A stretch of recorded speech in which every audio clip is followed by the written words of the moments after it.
Hello বন্ধুরা, welcome back to my channel. Welcome একটা নতুন রেসিপির সাথে। তো আশা করছি সকলে খুব ভালো আছো আর আমিও খুব ভালো আছি।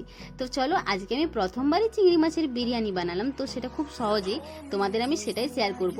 তো আশা করছি সকলের খুব ভালো লাগবে। আর অনেকে মটন বিরিয়ানি, চিকেন বিরিয়ানি বানিয়েছো, তো এটা অবশ্যই বানিয়ে দেখবে যে কতটা সুন্দর লাগে। তো চলো, আমি কিভাবে চিংড়ি মাছের বিরিয়ানি বানিয়েছি তোমাদের আজকে আমি সেটাই শেয়ার করব। তো প্রথমে আমি এখানে নিয়ে নিয়েছি দু গ্লাস চাল নিয়েছি। তো এই চালটা প্রথমে আমি ভালোভাবে জল দিয়ে ভিজিয়ে রাখবো প্রায় আধা ঘন্টার মতো। তোমরা পারলে 15-20 মিনিটও রাখতে পারো। আমি যেহেতু একটু বেশিক্ষণই রাখছি, বেশিক্ষণ রাখলে কোনো ক্ষতি নেই, তো সেই জন্য আমি আধা ঘন্টায় রাখবো।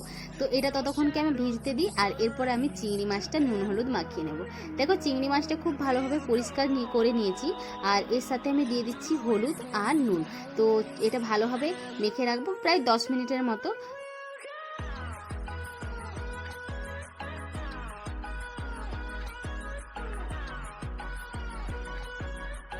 তো আমি এখানে গ্যাসটা অন করে নিয়েছি আর একটা বসিয়ে দিয়েছি ফ্রাই প্যানে দিয়ে দিচ্ছি সরষের তেল। আর খুব ভালোভাবে ফ্রাই প্যানটা গরম করে নিতে হবে, কেননা যদি গরম না হয় খুব তাড়াতাড়ি তলে ধরে যায়। তো বেশ ভালোভাবে গরম করার পর আমি পরিমাণের মতো পেঁয়াজ দিয়ে দিচ্ছি।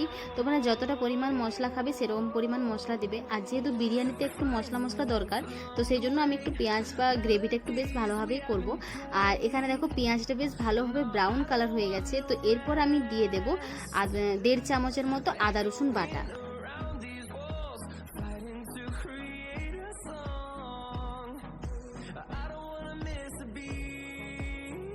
তো আদা রসুনের পেস্টটা পেঁয়াজের সাথে বেশ ভালোভাবে কষে নিয়েছি। যখনই মশলার থেকে তেল বেরিয়ে যাবে, এরপর আমি একটা গোটা টমেটো কেটে নিয়েছি, সেটা আমি অ্যাড করে দেবো।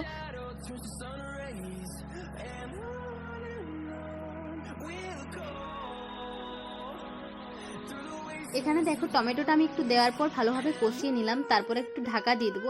একদম কম আঁচে করতে হবে, আর খুব তাড়াতাড়ি দেখবে টমেটোটা সিজে যায়। আর যখনই আমরা একটু আঁচটা বাড়িয়ে দিই, টমেটোটা তাড়াতাড়ি সিজতে থাকে না, মশলাটা তলে ধরে যায়। তো সেই জন্য আমি একদম কম আঁচে ঢাকা দিয়ে রেখেছিলাম, যাতে টমেটোটা সেদ্ধ হয়ে যায়। এরপর দেখো, আমার টমেটোটা বেশ ভালোভাবে সেদ্ধ হয়ে গেছে। আর এখন গ্যাসের আঁচটা আমি বাড়িয়ে দিয়েছি আর মশলাটা বেশ ভালোভাবে কষে নিচ্ছি, যাতে তেলটা বেরিয়ে যায় মশলা থেকে।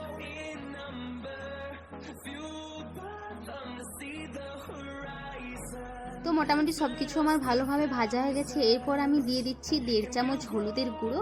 আর তোমরা পরিমাণ মতো ঝালটা দিবে। আমি এখানে 8 চামচ দিচ্ছি লঙ্কার গুঁড়ো। তো লঙ্কার গুঁড়ো আর হলুদের গুঁড়ো খুব ভালোভাবে মশলার সাথে মাখিয়ে নেব।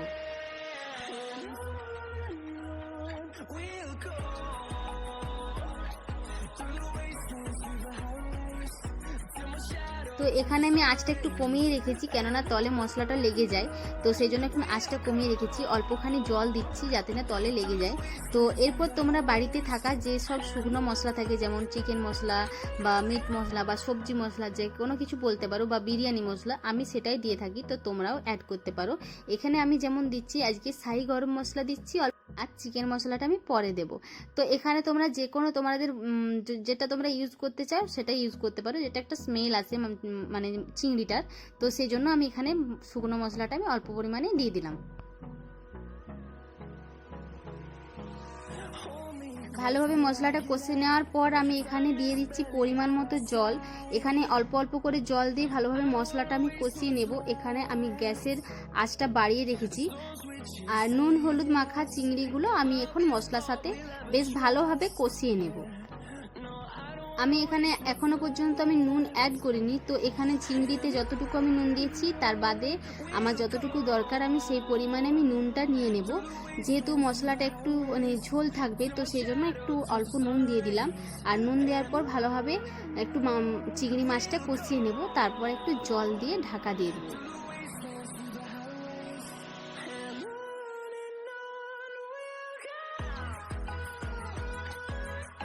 তো আমি এখানে ভাতটা বসিয়ে নেব। তো একটা পাত্রে আমি জল বসিয়ে দিয়েছি, গরম জল করতে দিয়েছি। তো তার সাথে আমি এখন শুকনো যে গরম মশলাগুলো থাকে সেগুলো আমি দিয়ে দিলাম। এখানে দেখতে পাচ্ছ স্টার ফুল দিয়েছি, জয়িত্রী, জায়ফল, তারপর এলাচ, দারুচিনি, গোলমরিচ, যা কিছু দেওয়ার থাকে সব কিছু আমি দিয়েছি। তো বেশ ভালোভাবে জলটা আমি এখন গরম করে নেব। তো তো আমার এখানে বেশ ভালোভাবে জলটা গরম হয়ে গেছে। তো আমি যে চালগুলো ধুয়ে রেখেছি তো সেই চালগুলো এখন আমি দিয়ে দেব। তো ভাতটা যতক্ষণ হতে টাইম লাগবে ততক্ষণ ভাতটা আমি করে নেব।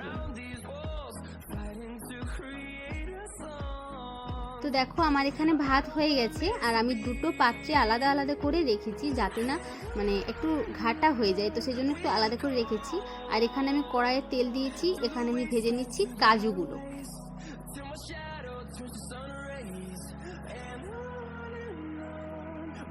তো আমার কাজু ভাজা হয়ে গেছে, এখন আমি বেরেস্তার জন্য পেঁয়াজটা ভেজে নেব। তো দেখো আমার এখানে বেরেস্তাটাও রেডি হয়ে গেছে। তো দেখো আমি এরপর বিরিয়ানিটা রেডি করব। তো এখানে আমি ভাতটা দেওয়ার পর বেরেস্তাগুলো দিয়ে দিচ্ছি।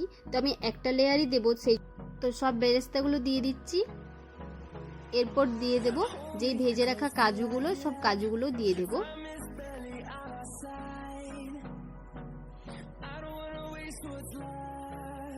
এরপর দিয়ে দেব পুদিনা পাতা। পুদিনা পাতা ছোট ছোট করে আমি তুলে নিয়ে এসেছি, সেইগুলো বেশ ভালোভাবে ধুয়ে এরপর মাঝখানে দিয়ে দিচ্ছি। তো এখানে দেখো আমার চিংড়ি কষাটা রেডি হয়ে গেছে, আর তোমাদের দেখায়নি, তো চলো একটু দেখে নাও। আর খুব সুন্দর একটা গন্ধ বেরিয়েছিল। আর এখানে আমি চিংড়িটা আর একটু অল্প পরিমাণে জল দিয়ে পাতলা করলে তো বেশ ভালোই হতো, তো দেওয়া হলো না, থাক অসুবিধা কিছু নেই। আর অল্প পরিমাণে আমি ছড়িয়ে দিলাম বিরিয়ানি মশলাটা।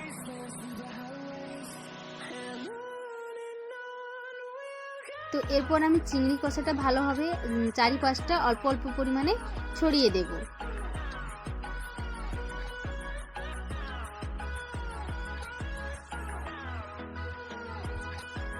তো আমি সব চিংড়িটা দিয়ে দিয়েছি। এরপর আমি যে ভাতগুলো আলাদা করে রেখেছিলাম সেগুলো বেশ ভালোভাবে অল্প অল্প করে ছড়িয়ে দেব, যাতে আমার চিংড়ি কষাটা ঢাকা থাকে।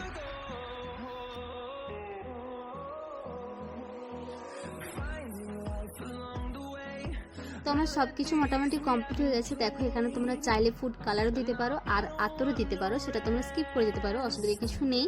আর এখানে আমার দেখো সব কিছু রেডি হয়ে গেছে। এরপর আমি দিয়ে দেবো একটু আঁচে দিয়ে দেবো, তো সেই জন্য আমি একটু গ্যাসটা জেলে নিলাম।